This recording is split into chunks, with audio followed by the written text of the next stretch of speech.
আসসালামু আলাইকুম। সূর্যমুখী ফুল সবসময় সূর্যের দিকে মুখ করে থাকে। যখন সকালে সূর্য ওঠে তখন সূর্যমুখীর মুখ থাকে পূর্ব দিকে।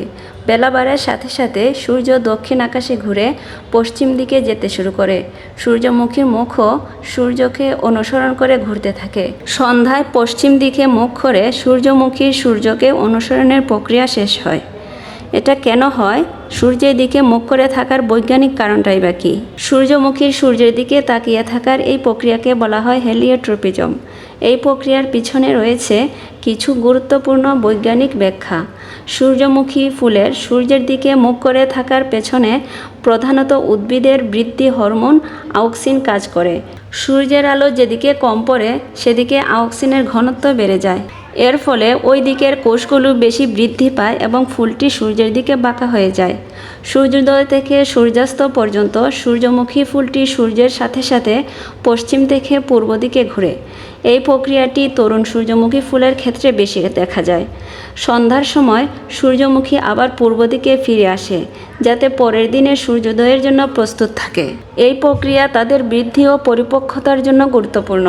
সূর্যের দিকে মুখ করে সূর্যমুখী তাপমাত্রা নিয়ন্ত্রণ করতে সক্ষম হয়। ফুলের তাপমাত্রা বাড়লে পরাগ সংবহন এবং গর্ভসঞ্চার প্রক্রিয়া আরও কার্যকর হয়। সঠিক তাপমাত্রা এবং আলো থাকার কারণে সূর্যমুখী ফুলের পরাগ উৎপাদন ও ফলন বৃদ্ধি পায়, যা পরাগায়নের জন্য প্রয়োজনীয় কীটপতঙ্গকে আকর্ষণ করে। সূর্যের দিক মুখ করে থাকার ফলে পোকামাকড় এবং পরাগবাহী অন্যান্য প্রাণীদের জন্য এটি আরও বেশি দৃশ্যমান হয়ে ওঠে। সূর্যমুখী ফুল যখন পরিপক্ক হয়ে যায় তখন আর সূর্যের দিকে মুখ করে থাকার দরকার হয় না। এই সময়ে হেলিওট্রপিজম প্রক্রিয়া ধীরে ধীরে বন্ধ হয়ে যায় এবং ফুলটি একদিকে স্থায়ীভাবে স্থির থাকে। সূর্যমুখী ফুলের সূর্যের দিকে মুখ করে থাকার পেছনে রয়েছে বিভিন্ন শরীরবৃত্তীয় ও পরিবেশগত কারণ।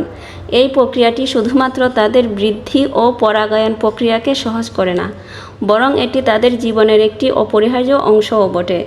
হেলিওট্রপিজমের মাধ্যমে সূর্যমুখী প্রাকৃতিক পরিবেশের সাথে খাপ খাইয়ে নিতে সক্ষম হয়, যা তাদের টিকে থাকার এবং প্রজাতির সংরক্ষণে সহায়ক হিসেবে কাজ করে।